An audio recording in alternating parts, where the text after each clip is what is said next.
प्रिय दर्शकों, एक बार फिर मैं आपका स्वागत करता हूं एक नए एपिसोड में, एक नई स्टडीज में। ये बहुत सौभाग्य की बात है कि हम एक बार फिर इकट्ठे होकर ये बातें सीख सकते हैं।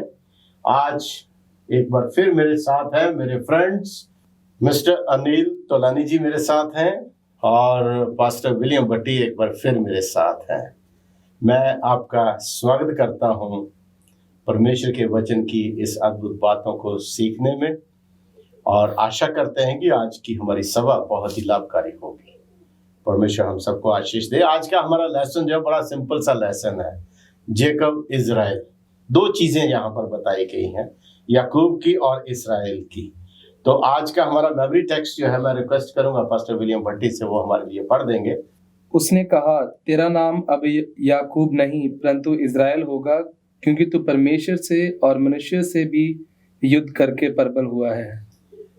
धन्यवाद। ये वो वर्ष है जो जेकब की जिंदगी की सबसे बड़ी, और जिसने उसकी लाइफ को पूरे तरीके से जो है वो टर्न कर दिया, और उसका जो अब तक उसका जो दौर और उसका जीवन जो चला आ रहा था, यहाँ पर आकर जो है एकदम उसके जीवन में बदलाहट जो है वो आ जाती है। तो ये मेमोरी टेक्स्ट बहुत अच्छा है। और हम जेकब की लाइफ के विषय में हम देखते हैं कि जेकब का पहले जो उसके नाम का अर्थ जो था वो था धोखेबाज और रंगा मारने वाला, है ना, और किसी दूसरे की चीज को जबरदस्ती अपनी बनाने वाला। तो ये सब उसके साथ थे, लेकिन बाद में परमेश्वर उसके नाम को क्या कर देता है, बदल देता है उसके नाम को। तो ये मैं थोड़ा सा जानना चाहूंगा ब्रदर तौलानी जी से कि जेकब से परमेश्वर को क्या जरूरत पड़ी उसके नाम चेंज करने की, जबकि करैक्टर चेंज होना चाहिए या इंसान का चरित्र चेंज होना चाहिए, पर यहाँ प्रभु तो उसका नाम भी चेंज कर देते हैं। हम देखते हैं जेकब जो है शुरू से लेकर, वैसे तो वो बहुत शांत स्वभाव का था और तंबू में ही रहता था, परंतु हम बाद में देखते हैं कि कैसे उसने अपने भाई के पहलौठे होने का अधिकार ले लिया, और फिर जो है उसने मरते समय जो है अपने पिता से जो आशीषें एसाव को मिलनी थी, वो धोखे से उसने वो आशीषें ले ली।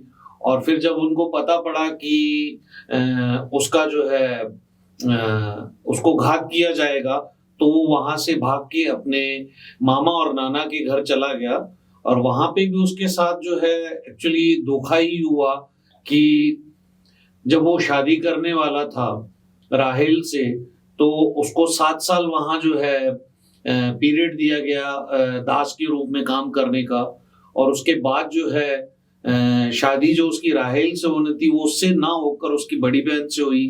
फिर उसको राहेल के लिए 7 साल और इंतजार करना पड़ा, और उसके बाद जब वो 14 साल बाद जब वो लौट रहा था इस घटना के बाद, तो रास्ते में जो है उसको एहसास होता है इन चीजों का, और उसके मन में एक भय भी था कि क्योंकि वो उसने धोखा दिया था अपने भाई एसाव को, तो मन में पश्चाताप कर रहा था। और रास्ते पे जो है परमेश्वर से उसकी मुलाकात होती है और परमेश्वर से उसका युद्ध होता है, और तब परमेश्वर जो है, और ये काफी प्रबल होता है, तब परमेश्वर इसका नाम जो है वो याकूब से बदलकर इज़राइल रखता है, और परमेश्वर उसको आशीष देता है।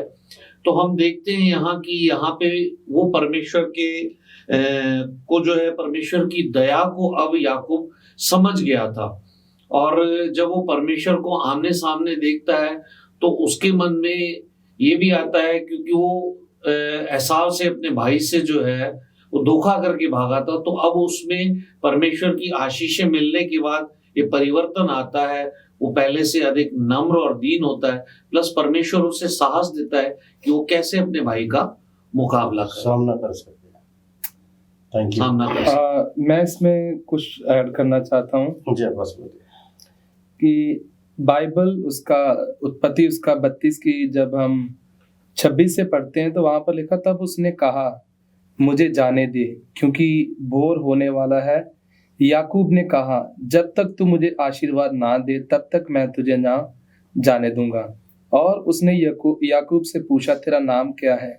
उसने कहा, याकूब। उसने कहा, तेरा नाम अब याकूब नहीं परंतु इज़राइल होगा, क्योंकि तू परमेश्वर से और मनुष्य से भी युद्ध करके प्रबल हुआ, जो हमने याद वचन पढ़ा। तो यहाँ पर अगर हम देखें, जो आपका सवाल आपने पूछा, मिस्टर तुलानी ने बड़े अच्छे तरीके से एक्सप्लेन किया। तो इसके साथ मैं कहता हूँ कि जो उसका नाम बदलने का कारण था, वो एक एविडेंस था कि खुदावन ने उसे आशीष दी है।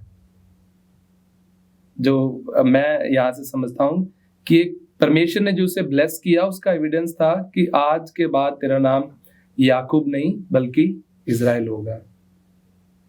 थैंक यू पास्टर भट्टी, बहुत अच्छा विचार आपने भी ऐड किया ब्रदर तोलानी जी के साथ।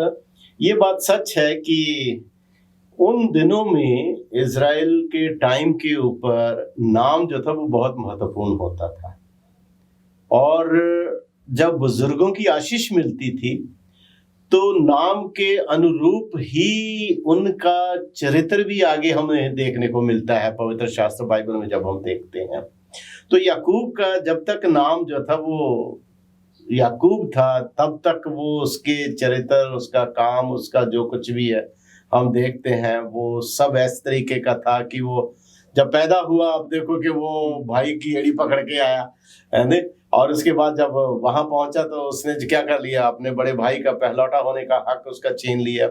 उसके बाद जो है वो अपनी माँ के साथ मिलकर उसने अपने पिता का हक जो है वो छीन लिया, ब्लेसिंग उसकी जो है वो पहलौठे की ब्लेसिंग छीन ली, है ना। और आगे जाकर जो है वो यहाँ से धोखा देके गया था तो आगे भी उसको धोखा मिलता चला गया। उसके ससुर ने 2 बार उसकी मजदूरी उसकी पलट दी, है ना। एक बार राहिल के चक्कर में उसने लिया को ब्याह दिया उसको। तो सब जगह ये परेशानियां होती गई, पर कहीं ना कहीं हम एक चीज जरूर देखते हैं, वो ये है कि खुदा उसके जीवन में संघर्ष करता रहा और उसको संभालता रहा, उसकी रक्षा करता रहा, क्योंकि उसके दादे के साथ जो इंतजाम प्लान खुदा के थे वो उसको पूरे करने। और तो हम यहाँ पर भट्टी साहब एक्सक्यूज मी, यहाँ एक छोटे से ब्रेक के लिए रुकेंगे और उसके बाद फिर दोबारा आते हैं, अपनी डिस्कशन को जारी रखेंगे। सो प्रिय दर्शकों, हमारे साथ बने रहिएगा। हम एक बार फिर आते हैं जल्दी के साथ एक छोटे से ब्रेक के बाद। दर्शकों, एक बार फिर आपका वेलकम है। हम अपनी चर्चा को इसी तरह से जारी रखेंगे। पास्टर भट्टी, आप कुछ कह रहे थे, हम लोग ब्रेक में चले गए। जैसे आप कह रहे थे कि नाम जो है उस समय एक कैरेक्टर के बारे में, पूरे चरित्र के बारे में दर्शाते हैं। तो यहाँ पर भी हम देखते हैं कि जब उसका जेकब नाम था, तब तक वो मतलब एक धोखा देने वाला या धोखे से लेने वाला, और उसी हिसाब से उसका नाम था।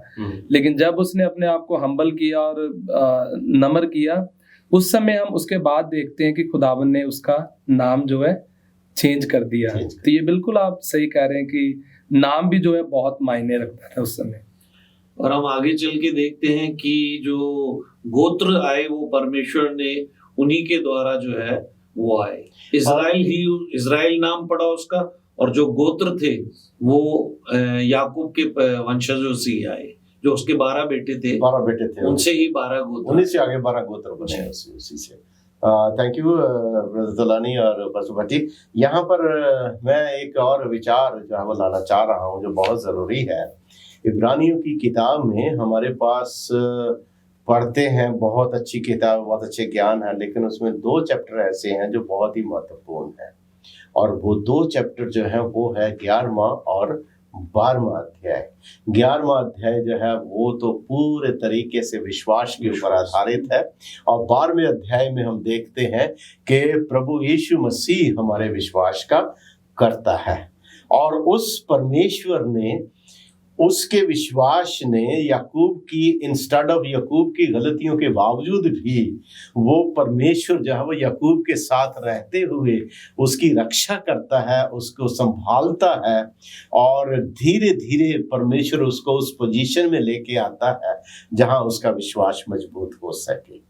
तो हम लोग आज के समय में इससे क्या ज्ञान प्राप्त कर सकते हैं, कैसे हम जो है वो आज के समय में याकूब की उस लाइफ की यात्रा को अप्लाई कर सकते हैं हम लोग?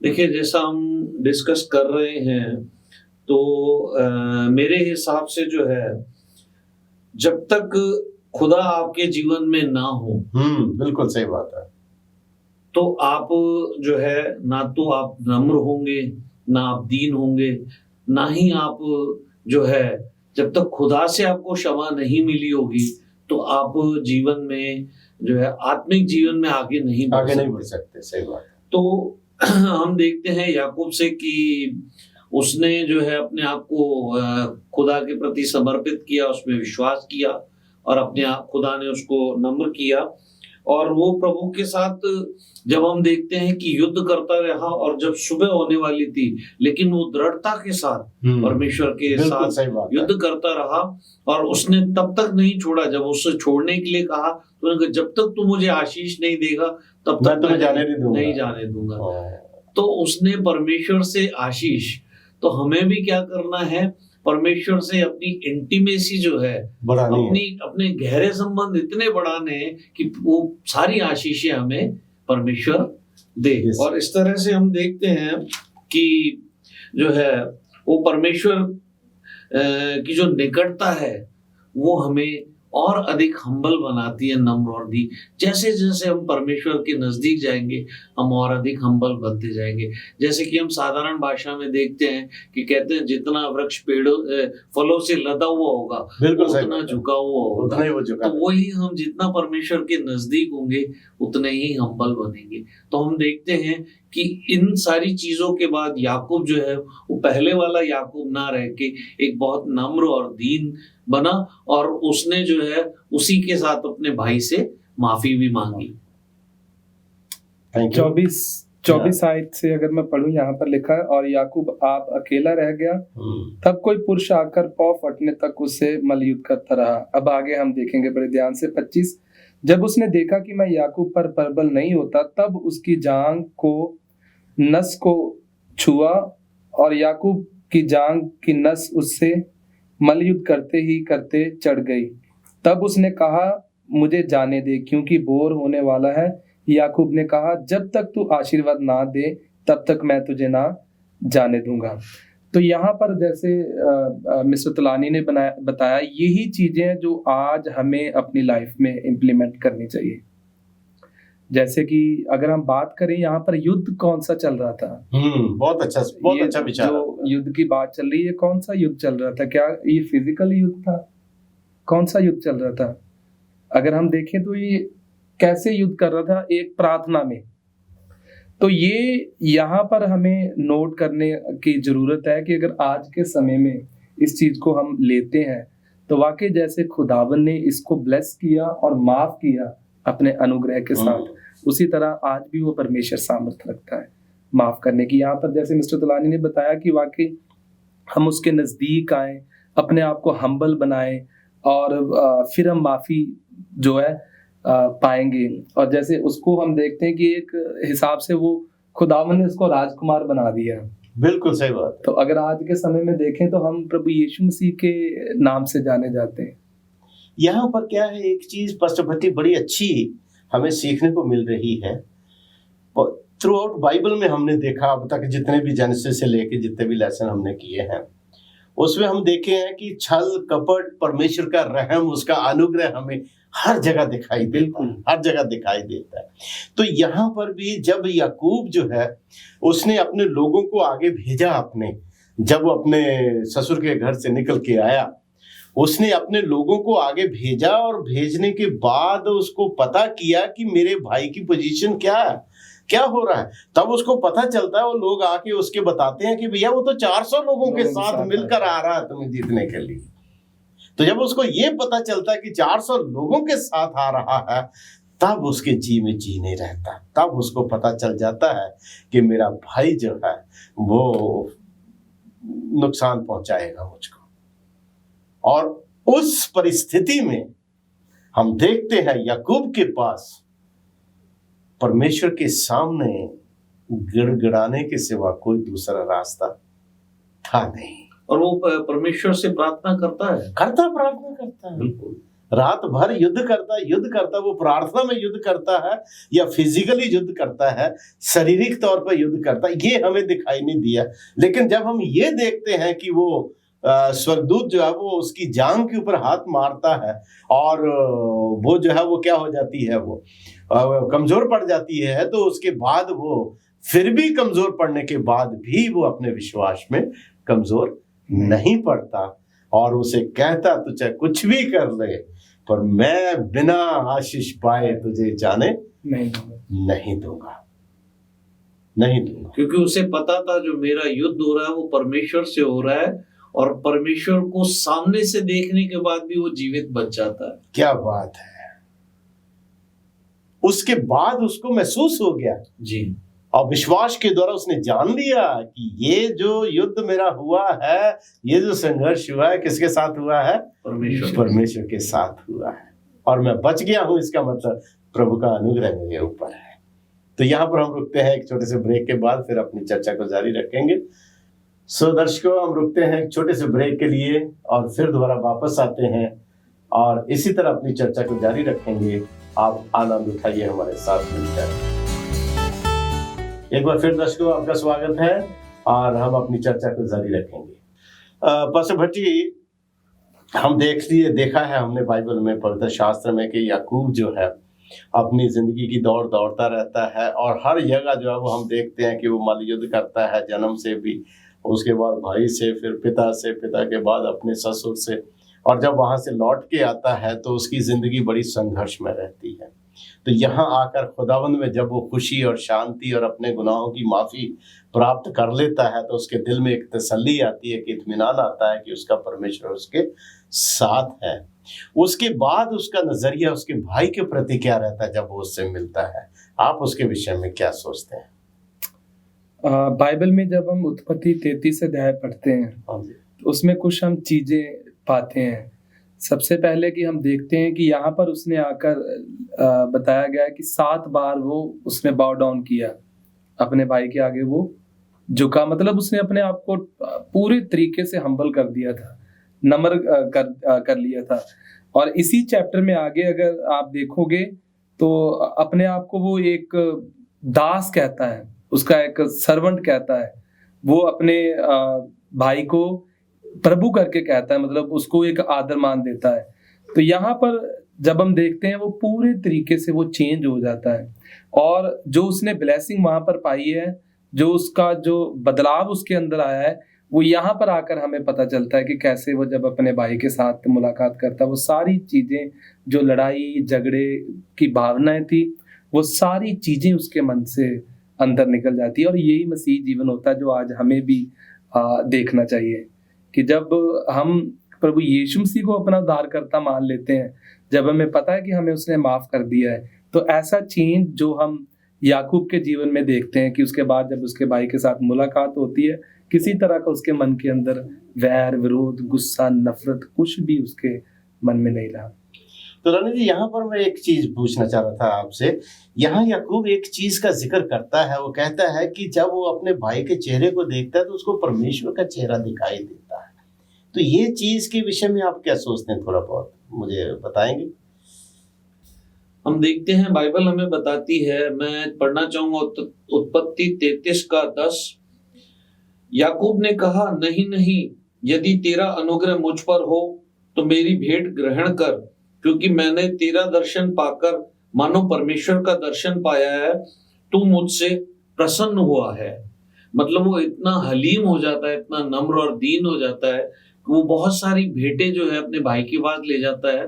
तो एसाव शुरू में उनको जो है मना कर देता है, पर ये जो है इतना हलीम होता है, कहता है कि जो दया परमेश्वर ने मुझ पे की है वही दया मुझे तुझसे भी मिल रही है। सही बात। उसी दया को मैंने, तो मेरी ये तू भेंटें ग्रहण कर। और इस तरह हम देखते हैं कि जो एसाव को जो उसके पिता इसहाक ने, कि जब वो याकूब जो है अपने झूठे चोरी छिपे जो है अपना रूप बदल के वहां से एसाव की आशीषें ले जाता है, तब जब एसाव आता है और उसको पता पड़ता है कि मेरे भाई ने मेरी जगह जो है वो आशीषें ली, तो अपने पिता के सामने फूट फूट के रोता है और वो कहता है कि तूने क्या मेरे लिए कोई आशीष नहीं रखी।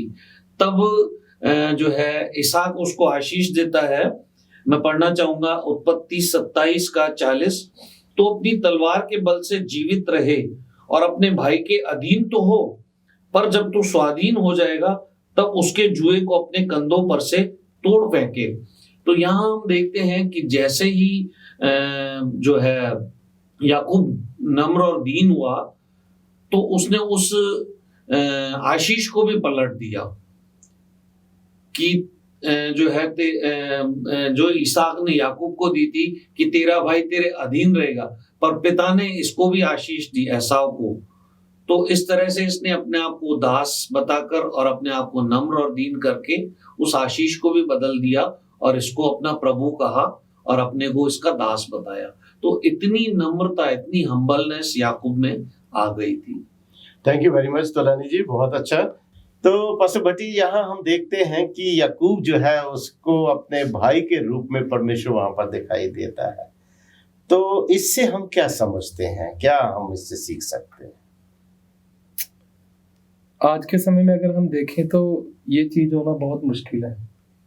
अगर दुनियावी तरीके से हम देखें कि अपने दुश्मन को देखें और उसमें प्रभु का चेहरा देखें, ये बहुत मुश्किल है।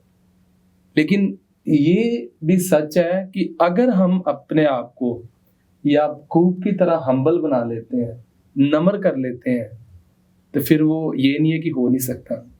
फिर हम उसकी तरह जैसे उसने देखा वो हम भी वैसा देखना शुरू कर देंगे। और आज के समय में अगर देखें तो ये बहुत जरूरी है कि अगर हम खुदावंद के कलाम को पढ़ते हैं, उसके वचन को पढ़ते अपनी लाइफ में इम्प्लीमेंट करते हैं, तो फिर हमारे लिए बहुत जरूरी है कि हम हर एक के अंदर वही प्रभु यीशु मसीह का चेहरा देखें। मतलब एक दूसरे से हम प्यार करें, और वो तभी होगा जब हम याकूब की तरह अपने अंदर चेंज लेकर आएंगे। अगर वो चेंज नहीं आएगा तो फिर शायद हम कभी भी ऐसा कर नहीं पाएंगे। क्या ये पॉसिबल है तोलानी जी कि हम अपने आप चेंज ला सकें जैसे याकूब की जिंदगी में आया? अपने आप से तो हम नहीं कर सकते, ये संभव नहीं है, क्योंकि हम लोग पाप में और गुनाह में इतने, और सबसे ज्यादा जो है शैतान अहंकार जो मनुष्य में भर देता है उसके द्वारा संभव नहीं है। पर यदि हम अपने आप को कंप्लीटली सरेंडर कर दे उस परमेश्वर के आगे, तो मैं दावे के साथ कह सकता हूं कि ये 100% संभव है। पवित्र आत्मा काम करेगा। बिल्कुल, मैंने कई दफा अपनी लाइफ में जहां मैं अपनी बुद्धि और अपनी समझ का सहारा लेता हूं और अपने उस पर विश्वास करता हूं, वहां मैं हार जाता हूं, वहां मैं लूज कर देता हूं। पर जहां जहां मैंने अपने आप को सरेंडर किया और परमेश्वर की इच्छा को पूरा किया और परमेश्वर को अपने जीवन से प्राथमिकता दी है, वहां मैं सफल हुआ। तो जहां यदि हम कंप्लीटली अपने आप को सरेंडर कर देते हैं परमेश्वर के आगे और उसकी इच्छा पूरी होती है, तो ये 101% संभव है। तोलानी जी, थैंक यू भट्टी साहब, धन्यवाद आपका। बहुत ही अच्छा डिस्कशन, आपने बहुत अच्छे विचार आपने व्यक्त किए। ये बात सच है कि इंसान की ओर से तो ये नहीं हो सकता, ये परमेश्वर की ओर से ही हो सकता है। और परमेश्वर की ओर से तब हो सकता है जब हमारे अंदर इच्छा हो, विलिंगनेस हो अपने आप को सबमिट करने की, अपने आप को प्रभु को देने की। तो यहाँ पर हम देखते हैं कि कितने अद्भुत तरीके से प्रभु ने अपने कार्य को किया जेकब की जिंदगी में। हालांकि उनकी कमियों के बावजूद भी परमेश्वर उसको जो है प्रभु उसके साथ रहा और अपनी प्रतिज्ञाओं को जो वायदे उसने किए थे उनको पूरे करता रहा। तो जेकब की लाइफ से, याकूब की लाइफ से हम आज सीखते हैं, देखते हैं कि किस तरीके से याकूब जो है वो घर से भागता है और भागकर जो है सब जगह भटकता रहता है। कई जगह उसको संघर्ष करना पड़ता, मलयुद्ध करना पड़ता। आखिर में वो परमेश्वर के साथ लड़ने वाला ठहरता है। लड़ने वाला मतलब विश्वास की कुश्ती लड़ने वाला। तो विश्वास की कुश्ती लड़ने वाला वो ठहरता है, और जब वो विश्वास की कुश्ती में कामयाब हो जाता है, परमेश्वर उसको आशीष देता है कि हे अब से तेरा नाम इस्राएल होगा। इस्राएल का मतलब प्रभु से युद्ध करने वाला या विश्वास में दृढ़ होने वाला। तो उसके बाद वो अपने भाई से फिर जब मिलता है तो उसका पूरे का पूरा व्यवहार बड़ा अद्भुत तरीके से जब हमें चेंज जब वो मिलता है। और बाद में फिर वो जाके शकेम में जो है वो सेटल होता है, और शकेम में जब सेटल होता है वहाँ उसकी इकलौती बेटी होती जो लिया से बेटी पैदा हुई थी, दीना। उस दीना का जो है वो वहाँ पर जो है वो केसेस बिगड़ जाते हैं, और फिर इसके याकूब के बेटे जो है वो शकेम के राजा को, उसके बेटे को, सबको क्या कर देते हैं, कत्ल कर देते हैं। तो याकूब जब बहुत दुखी होता है कि तुमने मुझे परमेश्वर के साथ लड़ने वाला ठहरा दिया है अपने बेटों से, वो कहता है। और फिर वहां से परमेश्वर उसको कहता है कि तू यहाँ से अब निकल ले और निकल के बैतएल को जा। तो बैतएल का मतलब परमेश्वर का घर, बैतएल परमेश्वर का घर। और जब परमेश्वर के घर जो जाना होता, पहुंचना होता है, तो उससे पहले वो तमाम मूर्तियां, तमाम ग्रह देवता जो राहेल अपने साथ ले आई थी, और जो है इन्होंने शकीम के राजा को लूटने के बाद उनकी मूर्तियां उठा के ले आए थे, याकूब कहता वो सब लेकर मेरे पास आ जाओ, अपने आप को सब, और उनको जब बांज वृक्ष के नीचे वो गाड़ देता है और पूरी तरह से लोगों से कहता अपने आप को पवित्र करो, क्योंकि हम कहाँ जा रहे हैं? बैतेल को जा रहे हैं, प्रभु के भवन में जाने के लिए, प्रभु के घर में जाने के लिए, दूसरी आमद की तैयारी के लिए। ये बड़ा जरूरी है कि हम उन ग्रह देवताओं को, उन चीजों को जो हमें अट्रैक्ट करती हैं दुनिया में, उनको जो है वो अलग करें अपने से, ताकि हम खुदा उनकी पवित्रता में होकर प्रभु यीशु मसीह को आसमानी बादलों के ऊपर आते हुए देख सकें। सो गॉड बी विद अस, खुदा हम सबको बरकत दे और आशीष दे। आज का हमारा एपिसोड यहीं खत्म होता है। सो प्रिय दर्शकों, आज का हमारा एपिसोड यहीं खत्म होता है। आप हमारे साथ जो है वो इन स्टडीज में सीखते रहिए। हम और आगे जाके बहुत गहराइयां वचन की सीखेंगे मिलकर और ईश्वर की आशीषें प्राप्त कर सकेंगे।